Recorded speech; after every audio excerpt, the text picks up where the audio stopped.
ಬಂದರು. ರಂಗರಾಜು, ಚುಂಚೇಗೌಡರು, ನಮ್ಮ ಬೊಮ್ಮಲ್ ಆನಂದು ಬಂದರು. ಬಂದ ನಂತರ ಸೋಮಶೇಖರ್ ಒಂದಿನ ನಾನು ವಿಕಾಸ್ ಸೌಧದಲ್ಲಿ ಜೊತೆಲಿ ಕರ್ಕೊಂಡು ರೂಮ್ಗೆ ಹೋದೆ. ರೂಮ್ಗೆ ಹೋದಾಗ ಸೋಮಶೇಖರನು, ಎಂಟಮಣೆಯ ನೀನು ಬರೋಗಿನ ಬಾ, ಅವನೇನು ಒಳಗೆ ಕರ್ಕೊಂಬಂದಿಯ, ನೀನು ಮೊದಲು ಆಚೆ ಕೊಡ್ತು, ನನ್ನ ಸೀಟ್ನಿಂದ ಇಳಿಸಿಬಿಡ್ತಾರೆ ಇಲ್ಲಿ ಹೈಕಮಾಂಡ್ಗೆ ಏನೋ ಗೊತ್ತಾದರೆ ಅಂತಂದ್ರು. ಆಯ್ತಪ್ಪ ನೀನು ಹೋಗು ಅಂತ ಹೇಳಿ ಅಲ್ಲೂ ಸಹ ಒಂದರ ಭಿಕ್ಷೆ ಕೊಟ್ಟಂಗೆ ಅಲ್ಲೂ ಕೊಡಿಸ್ದೆ. ಎಷ್ಟು ಭಿಕ್ಷೆ ಕೊಟ್ಟಿದ್ದೀವಿ, ಈ ಭಿಕ್ಷೆನೆಲ್ಲ ಮರೆತು ನಮ್ಮ ತಂದೆಯವರು, ಆ ಮುನೇಗೌಡರು ತಂದೆಯವರು ಸ್ವರ್ಗದಲ್ಲಿದ್ದಾರೆ. ಅವ್ರ ಅಪ್ಪ ಬಂದರೂ ಆಗಲ್ಲ ಅನ್ನೋ ಮಾತು ಕೇಳಿದಿರಿ. ಮತ್ತು ಜನಪ್ರತಿನಿಧಿಗಳು ಮುನೇಗೌಡರು ನಾವು ಅಡಾಸಂತೆ, ಅಡಾಸ್ಗಿಂತ ಡಬಲ್ ಅಡಾಸಿಗೆ ಅವನು ಇಷ್ಟೆಲ್ಲ ಅನುಕೂಲ ಪಡ್ಕೊಂಡು ಕಾಂಗ್ರೆಸ್ ಪಕ್ಷದಲ್ಲಿ ನಮ್ಮ ಕಡೆಯಿಂದ ಅನುಕೂಲ ಪಡ್ಕೊಂಡೋಗಿ ಆ ಲಕ್ಷ್ಮಣ್ಣು ಮೊದಲ ನನಗೆ ಆದಮೇಲೆ ಬೊಮ್ಮಲ್ ಕೇಮ್ ಆಫ್ ಆದಮೇಲೆ ಒಂದಿನ ಮನೆಗೆ ಬಂದರು. ಅಲ್ಲಿ ಅವ್ರು ಎಷ್ಟೋ ಒಂದು 50 ಎಕರೆ 100 ಎಕರೆ ಜಮೀನು ಮಾಡಿದ್ದಾರೆ. ಅವನಿಗೆ ಕಣ್ಣಲ್ಲಿ ರಕ್ತ ಬರ್ಸ್ಬಿಟ್ಟಿದ್ದಾನೆ ಇವನು ಬೊಮ್ಮಲ್ ಆನಂದ್ ಅವರು. ಅವನೇ ಬಂದು ನಿನ್ನ ಮನೆಗೆ ಟಿಫನ್ ಇವತ್ತಿನ ಅಂತ ಬಂದು, ಸಾರ್ ಹುಷಾರಾಗಿ ಹೆಜ್ಜೆ ಇಡಿ. ನಾನೇನು ಎಲ್ರಿಗೂ ಬಿಲ್ಡಿಂಗ್ ಕಟ್ಕೊಟ್ಟಿದ್ದೀನಿ ಅಂತ ಹೇಳಲ್ಲ. ಇವತ್ತು ನನ್ನ ಜೊತೆಗಿರೋರೆಲ್ಲ ಯಾರು ಅಂದರೆ ನಿಜವಾಗ್ಲೂ ಪ್ರಾಮಾಣಿಕವಾಗಿ ಕಷ್ಟದಾಗ ಸಹಾಯ ಪಡ್ಕೊಂಡಿರೋಂಥವ್ರು. ಯಾರ ಮನೆ ಕಷ್ಟ ಅದೇ ಅಂದರೆ ನಾವು ಅಲ್ಲಿ ಇರ್ತೀವಿ, ಯಾರ ಮನೆಗೆ ಹೆಣ ಬಿದ್ದದೆ ಅಂದರೆ ಅಲ್ಲಿ ಮಣ್ಣು ಮಾಡೋವರೆಗೂ ಇರ್ತೀವಿ, ಯಾರ ಮನೆಗೆ ಹಾಸ್ಪಿಟ್ಲಾಗವ್ರೆ ಅಂದರೆ ಅವ್ನು ಈಚೆಗೆ ಬರೋವರೆಗೂ ಕೇಳ್ತಾ ಇರ್ತೀವಿ ಏನಾಯಿತು ಏನಾಯಿತು ಅಂತ. ಅಂಥದ್ದು ಒಂದು 2-3 ಏನೋ ನಾವು ಮಾಡಿರೋವಿದ್ರೆ ಎಲ್ರಿಗೂ ಬೇಡ, ಪ್ರಾಮಾಣಿಕವಾದ ಕಾಂಗ್ರೆಸ್ ಕಾರ್ಯಕರ್ತರ್ಕ ಮಾಡಿರೋವಿದ್ರೆ ನೀನು ಪಟ್ಟಿ ಕೊಟ್ಟರೆ ನಾನು ನಿನ್ನ ಹತ್ರ ಕ್ಷಮೆ ಕೇಳ್ತೀನಪ್ಪ. ಅದಾದಮೇಲೆ ಇನ್ನೊಂದು ಆರೋಪ ಮಾಡಿದ್ರಿ, ಪಾಪ ಲಕ್ಷ್ಮಣ್ಣವರು ಕಣ್ಣ ರಕ್ತ ಸುರಿಸ್ಕೊಂಬಿಟ್ರು ಅಂತ. ಕಾಲಿಶ್ ತೆಗ್ಸ್ ನೋಡು ಸ್ವಾಮಿ, ಇವತ್ತು ಲಕ್ಷ್ಮಣ್ಣವ್ರ ಜೊತೆ ಎಷ್ಟು ಸಾರಿ ಮಾತಾಡಿದ್ದೀನಿ, ನೆನ್ನೆ ಎಷ್ಟು ಸಾರಿ ಮಾಡಿದ್ದೀನಿ. ನೀವು ಮಾತಾಡಿದ್ದ ಆಡಿಯೋನವ್ರು ಕಳಿಸ್ದೆ ಪಾಪ. ಇವತ್ತು ಇದ್ರೆ ಸದಾಶಿವನಗರದ ಮನೆಗೆ ಅವರೇ ಜರ ಬಂದು ಮಲ್ಕೊಂಬಿಟ್ಟವ್ರೆ, ನಿನ್ನ ಮಾತುಗಳು ಕೇಳಿ ಅವ್ರ ಪಾಪ. ನಾನಿವತ್ತು ನೀವು ಪ್ರೆಸ್ ಮೀಟಿಗೆ ಬರಬೇಕು ಅಂತ ಕೇಳಿದ್ದೆ, ಮೈಗೂ ಹುಷಾರಿಲ್ಲದೆ ಜ್ವರ ಬಂದು ಮಲ್ಗವ್ರೆ ಅವರು.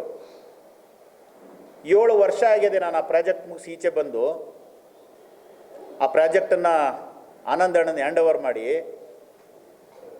ಒಂದು ಕಾಂಪೌಂಡ್ ಹಾಕಿರಲಿಲ್ಲ, ಏನೂ ಇಲ್ಲ, ಎತ್ತೂ ಇಲ್ಲ, ಇನ್ನೂ ರಿಜಿಸ್ಟರ್ಗಳು ನಡೀತಾ ಇದ್ವು. ಅವಾಗೇ ಕಾಂಪೌಂಡ್ ಹಾಕಣ್ಣ ನೀರು ಬರ್ಸ್ಬಿಟ್ರು, ರಕ್ತ ಕಣ್ಣೀರು ಸುರಿಸ್ಬಿಟ್ರು, ಹುಷಾರು ಅಂತ ಹೇಳ್ಬಿಟ್ರು ಅಂತ ಹೇಳ್ದಲ್ಲ, ಅದು ಒಂದನ್ನು ಪ್ರೂವ್ ಮಾಡು. ಲಕ್ಷ್ಮಣ್ಣವರು ಸಹ ಓನರ್ ಅಲ್ಲ ಸರ್, ಫಸ್ಟ್ ತಿಳ್ಕ ತಲೆಗೆ ನೀನು. GKVK ಸೊಸೈಟಿಗೆ ನಾವು ಅದನ್ನು ಜಮೀನನ್ನು ಮಾಡಿದ್ದು, ನಾನು ಒಬ್ಬ ಮಧ್ಯವರ್ತಿ ಬ್ರೋಕರು, ನನಗೆ ಮೇಲ್ನವರು ಲಕ್ಷ್ಮಣ್ಣವರು, ಅವರು ಮಧ್ಯವರ್ತಿಗಳೇ. ಇಲ್ಲಿ ಯಾರು ಏನು ವ್ಯವಹಾರ ಮಾಡ್ಯವ್ರೆ ಅಂತಲೇ ಗೊತ್ತಾಗಲ್ಲ. ಲಕ್ಷ್ಮಣ್ಣವ್ರ ಹತ್ರ ಎಲ್ಲ ಟೋಕನ್ ಹಾಕ್ಯಣಕ್ಕೆ ಹೋಗಿದ್ಯಾ, ಅವ್ರು ಏನೋ ಒಂದು ಹೇಳಿರ್ಬೋದು ನಿನಗೆ. ಯಾರು ಎಲ್ಲೇ ಒಟ್ಟು ಮಾಡಿರೋ ಟೋಕನ್ ಹಾಕ್ಯಣದಷ್ಟೇ ನಿನ್ನ ಕೆಲಸ. ಆ ಟೋಕನ್ ಹಾಕ್ಯಣಕ್ಕೆ ಹೋದಾಗ ಅವ್ರೇನೋ ಹೇಳಿರ್ಬೋದು, ಬಟ್ ನೀನು ಹೇಳಿರೋ ಮಾತೇನಾದರೂ ಅವ್ರು ಹೇಳಿದರೆ ನೀನು ಕೂಡ ಶಿಕ್ಷೆಗೆ ನಾನು ಅನುಭವಿಸೋಕೆ ರೆಡಿ ಇರ್ತೀನಿ. ಇನ್ನು ಇದುವರೆಗೂ ಲೆಕ್ಕ ಮಾಡಿಲ್ಲ ಸರ್, ಲೆಕ್ಕ ಮಾಡಿ ದೊಡ್ಡ ಲೆಕ್ಕ ಮಾಡಿದರೆ ಅವರೇ ಇನ್ನೂ 2 ಕೋಟಿ ಕೊಡ್ಬೇಕು ನನಗೆ ಮತ್ತು 700 ಸಳ್ಳಿ ನಂಜಪ್ಪನಿಗೆ. ನಾವು ರಕ್ತ ಕಣ್ಣೀರು ಬರ್ಸಕ್ಕೆ ಹೋಗಿದ್ದೀವಿ ಅಂತ. ಇನ್ನು ಪ್ರಾಜೆಕ್ಟ್ ನಡೀತಾ ಇದ್ದಲ್ಲ, ಪಾಪ ಲಕ್ಷ್ಮಣ್ಣವರು ಅವರಲ್ಲ, ಸದಾಶಿವನಗರದಾಗೆ ಅವರಲ್ಲ. ಹೋಗಿ ಕೇಳ್ರಿ ಲಕ್ಷ್ಮಣ್ಣವ್ರನ್ನ, ನಾನು ಕಾಂಗ್ರೆಸ್ಗೆ ಬರ್ತೀನಿ ಅಂತ ಎಂದಾನ ಒಂದು ದಿವಸ ನಾನು ಅವ್ರನ್ನ ಕೇಳಿದರೆ, ನೀನು ಏನು ಹೇಳಿದೀಯ ಆರೋಪಗಳಿಗೆ ಎಲ್ಲಕ್ಕೂ ನಾನು ಶಿಕ್ಷೆ ಅನುಭವಿಸ್ತೀನಿ, ಪ್ರಮಾಣನೂ ಮಾಡ್ತೀನಿ. ಒಂದು ದಿವಸ ನಾನು ಲಕ್ಷ್ಮಣ್ಣವ್ರಿಗೆ ಕಾಂಗ್ರೆಸ್ಗೆ ಬರ್ತೀನಿ ಅಂತ ಕೇಳಿಲ್ಲ. ಮೊನ್ನೆ DK ಶಿವಕುಮಾರ್ ಸಾಹೇಬ್ರು ಬರೋವಾಗ ಲಕ್ಷ್ಮಣ್ಣವ್ರನ್ನ ಜೊತೆಲಿ ಕರ್ಕೊಂಬಂದಿದ್ದು, ಬಾಯಿಲ್ಲ ನೀನು ನನ್ನ ಜೊತೆಗಿಂತಲೂ ನಿನ್ನ ಜೊತೆ ಚೆನ್ನಾಗವನೆ ಅಂತೇಳಿ ಕರ್ಕೊಂಬಂದರು. ಅವತ್ತು ಲಕ್ಷ್ಮಣ್ಣವ್ರು ಹೇಳಿದ್ರು, ನಾನು ಸುಮ್ಮನೆ ಮನೆಗಿದ್ನಪ್ಪ, ಕರ್ಕೊಂಬಂದ್ಬಿಟ್ಟು ಏನು ಮಾಡೋದು ಅಂದರು. ಇರಲಿ ಬಿಡೋಣ, ನೀವು ಅನ್ನ ಕೊಟ್ಟಿದ್ದೀರಾ, ನೀವು ಬರೋದ್ರ ಧರ್ಮ ಅದೇ, ನ್ಯಾಯ ಅದೇ ಅಂತ ಹೇಳಿದೆ. ಲಕ್ಷ್ಮಣ್ಣವ್ರಿಗೆ ನಾನು ಅರ್ಜಿ ಹಾಕಿದ್ನಂತೆ, ಇವರೆಲ್ಲರೂ ಹೋಗಿ ಎಂಟ್ರಮಣಿ ಹಿಂಗೆ ಕೇಳಿರಂತೆ, ಎಂಟ್ರಮಣಿ ಹ್ಞೂ ಅಂದ್ಬಿಟ್ಟು ಭಿಕ್ಷೆ ಕೊಟ್ರಂತೆ. ಭಿಕ್ಷೆ ಕೊಡೋ ಅಂಥ ನೇಚರೇ ನಿಮಗಿಲ್ಲ, ಭಿಕ್ಷೆ ಕೊಡೋ ಅಂಥ ವ್ಯಕ್ತಿತ್ವನೂ ನಿಮ್ದಲ್ಲ. ನಿಮ್ಮ ಹತ್ರ ಭಿಕ್ಷೆ ತಗೊಳೋರು ಅದು ಎಂಥವ್ರು ತಗೊಂತಾರೋ ನಂಗೆ ಗೊತ್ತಿಲ್ಲ. ನಿಮಗಿಂತಲೂ ಮುಂಚೆ ನಾನು ಲೀಡರ್ ಆಗಿದ್ದವನು, ನಿಮಗಿಂತಲೂ ಮುಂಚೆ ನಾನು ಗ್ರಾಮ ಪಂಚಾಯತಿ ಅಧ್ಯಕ್ಷನಾಗಿದ್ದವನು, ನಿಮಗಿಂತಲೂ ಮುಂಚೆ ನಾನು ತಾಲೂಕು ಮಟ್ಟದ ಲೀಡರ್ ಆಗಿದ್ದವನು ಸರ್. ಹಂಗೆ ನಾನು ಭಿಕ್ಷೆ ಕೊಟ್ಟಿದ್ರೆ ನಿಮಗೆ ಸತ್ಯ ಹೇಳ್ತೀನಿ ಕೇಳ್ರಿ. RG ವೆಂಕಟಾಚಲಯ್ಯನವರು, ವೀರಪ್ಪ ಮೊಯ್ಲಿಯವರು, ರಂಗರಾಜು ಅವರು, MG ಶ್ರೀನಿವಾಸ್ ಅವರು, ನಿಮಗೆ ಈ ತಾಲೂಕಲ್ಲಿ ಭಿಕ್ಷೆ ಕೊಟ್ಟಿರೋದು ಅವರು. ಭಿಕ್ಷೆ ತಗೊಂಡವ್ರು ನೀವು ಹಂತವಾಗಿ RG ಸಾಹೇಬ್ರನ್ನ ಮುಗಿಸಿರಿ, ಹಂತವಾಗಿ ವೀರಪ್ಪ ಮೊಯ್ಲಿ ಅವರು ಎಲೆಕ್ಷನಾಗ ಏನು ಮಾಡಿರಿ ಅಂತ ಪಾಪ ಕಣ್ಣ ನೀರು ಹಾಕ್ಯಂಡು ಲಕ್ಷ್ಮಣ್ ಹೇಳಿರು ಅಂದ್ರಲ್ಲ. ಕಣ್ಣ ನೀರು ಹಾಕ್ಕೊಂಡು ಈ ರಾಜ್ಯ ಕಂಡಂಥ ಒಬ್ಬ ಧೀಮಂತ ನಾಯಕ ವೀರಪ್ಪ ಮೊಯ್ಲಿ ಸಾಹೇಬ್ರು ಹೇಳಿರು, ಎಂಥ ಫ್ರಾಡ್ಗೆ ಸಹಾಯ ಮಾಡಿದೆ ನಾನು ಅಂತ. ನನ್ನ ಮೇಲೆ ಹೇಳ್ತೀಯ ನೀನು?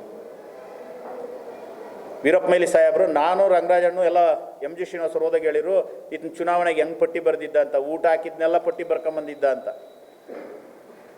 RG ಸಾಹೇಬ್ರು ಮುಗಿಸಿರಿ, ವೀರಪ್ಪ ಮೊಯ್ಲಿ ಸಾಹೇಬ್ರಿಗೆ ಕೊಟ್ಟೆ ಕೈ.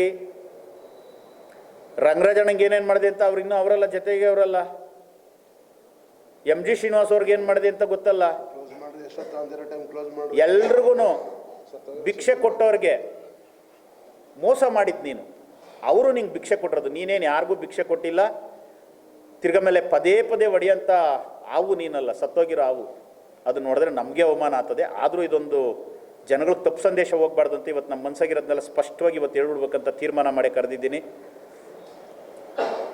ಬೊಮ್ಮೂಲ್ಗೆ ನಿಂತಾಗ ಮೊನ್ನೆ DK ಶಿವಕುಮಾರ್ ಸಾಹೇಬರು ಬಾದಾಮಿಗೆ ಹೋಗ್ಬೇಕಾದ್ರೆ ನಿಮ್ಮನ್ನಿಬ್ಬರನ್ನು ಕಾರ ಕುಂಡ್ರಿಸ್ಕೊಂಡು ಹೋದ್ರು ಏರ್ಪೋರ್ಟ್ ಗಂಟ. ಏಯ್ ಆಯ್ತು ಹುಷಾರಾಗಿ ಎಲೆಕ್ಷನ್ ಮಾಡೋ, ಇನ್ನೇನು ಮಾಡ್ಬೇಕು ಹೇಳೋ ಅಂತಂದಾಗ, ಅಣ್ಣ ವೆಂಕಟರಮಣಯ್ಯನವ್ರು ನಮ್ಮ ಪರವಾಗಿ ಎಲ್ಲಿ ಓಟ್ ಕೇಳೋದು ಬೇಡಣ ಅಂತ ಹೇಳಿದ್ದೀನಿ ನಾನು. ಅವತ್ತಿದ್ದಂಥ JDSನವ್ರು ಎಲ್ಲರೂ ವೆಂಕಟರಮಣಯ್ಯನವ್ರಿಗೆ ಎಗೆನಿಸ್ಟ್ ಇದ್ರು. ಅವ್ರು ಬಂದರೆ ನಾವು ಓಟ್ ಹಾಕಲ್ಲ ಅನ್ನೋ ಥರ ಮಟ್ಟಕ್ಕಿತ್ತು. ಅಣ್ಣ ಅದಕ್ಕೆ ಇವ್ರು ಎಲ್ಲಿ ನನ್ನ ಪರವಾಗಿ ಓಟ್ ಕೇಳೋದು ಬೇಡಣ, ರಂಗರಾಜಣ್ಣ RG ಸಾಹೇಬ್ರು ಇಬ್ಬರು ಸಾಕೋಣ ಅಂತ ಹೇಳಿದ್ದೀನಿ. ನಾನು ಯಾರದೇ ಮನೆಗೆ ಹೋದ್ರು ನಂಗೆ ಪರ್ಮಿಷನ್ ಕೊಡ್ಸೋಣ ಅಂತ ಇಷ್ಟು ಕೇಳಿದ್ದೀನಿ. ಅವತ್ತು DK ಶಿವಕುಮಾರ್ ಸಾಹೇಬ್ರು ಹಿಂದಕ್ಕೆ ತಿರುಗಿ ನೋಡಿರು, ಯಾರು ರನ್ನಿಂಗ್ MLA ಬೇಡ ಅಂತಾನೆ ಅಂತ. ಬಟ್ ತಾಲೂಕಿನ ಚಿತ್ರಣ ಏನು ಅನ್ನೋದು ನಮಗೆ ಗೊತ್ತಿತ್ತು. ಅವತ್ತು ಯಾವ ಮನೆಗೂ ಬಂದು ವೆಂಕಟರಮಣಯ್ಯನವ್ರು ನಾನು ಓಟ್ ಹಾಕ್ರಿ ಅಂತ ಕೇಳಲೇ ಇಲ್ಲ ಸರ್. ಅವ್ರ ತಮ್ಮ ರಾಮಣ್ಣವರಾದರೂ ಆ ಪಂಚಾಯತಿಯಲ್ಲಿ ಬಂದಿದ್ದರು. ಆ ಪಂಚಾಯತಿಯಲ್ಲಿ ಕೆಲವು ಮನೆಗಳಿಗೆ ಬಂದು ಪಾಪ ಕೇಳಿದರು.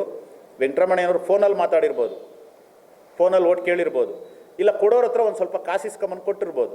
ನೀವು ಕೊಟ್ಟು ಕಾಸಿಗೆ ಚುನಾವಣೆ ಆಗ್ತದಾ? ಯಾರ್ಯಾರು ಎಷ್ಟೆಷ್ಟು ಕೊಟ್ಟರು ಅಂತಲೂ ಪಟ್ಟಿ ಇದೆ, ಅದರಲ್ಲಿ ನೀವು ಎಷ್ಟು ಕೊಟ್ರಿ ಅಂತಲೂ ಪಟ್ಟಿ ಇದೆ. KMF ಭಿಕ್ಷೆ ಹಾಕಿದ್ದೀನಿ ಅಂತೇಳಿ ನಾನು KMFದ್ದು ನಾನು ಒಂದು ದಿವಸ ನಾನು ಕೇಳ್ದವನೇ ಅಲ್ಲ. KMF ನನಗೆ ಕೊಡ್ರಿ ಅಂತ. KMF ಅಂದ್ರೇ ನಂಗೆ ಗೊತ್ತಿಲ್ಲ. ಹೊಸ್ದಾಗಿ ಗೆದ್ದೋಗಿದ್ದೀವಿ, ನನಗೇನಂತ ಏನೂ ಗೊತ್ತಿಲ್ಲ. ಬಟ್ ರಾಜ್ಯದ ನಾಯಕರ ಮನಸ್ಸಲ್ಲಿತ್ತು. ಯಾಕಂದರೆ ಅಪ್ಪಯ್ಯಣ್ಣವರು 100ಕ್ಕೆ 100 ಯಾವುದೇ ಕಾರಣಕ್ಕೂ ಸೋಲಲ್ಲ ಅನ್ನೋದು ಇಡೀ 13 ತಾಲೂಕಲ್ಲಿ ಗೊತ್ತಿತ್ತು.